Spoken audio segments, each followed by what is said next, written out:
রাস্তায় ক্রাচে ভর দিয়ে খুঁড়িয়ে চলা এক অসহায় মানুষকে দেখে কার না মন গলে, কিন্তু এই কান্নামাখা চেহারার আড়ালে যে কি চমৎকার অভিনয়ের জাল বিছানো ছিল তা কেউ টের পায়নি। শেষমেশ মানুষের চোখকে ফাঁকি দিলেও ফাঁকি দেওয়া গেল না অবলা পশুকে।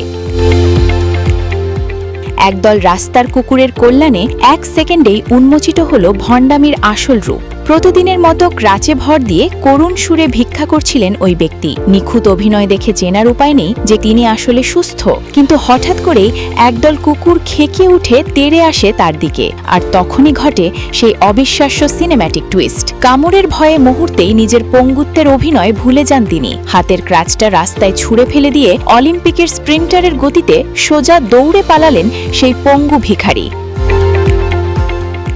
সামাজিক যোগাযোগ মাধ্যমে এই জাদুকরী দৌড়ের ভিডিও এখন তুঙ্গে। নেটিজেনরা হেসেই আকুল আর বলছেন কুকুরের তাড়া আসলেই সেরা থেরাপি।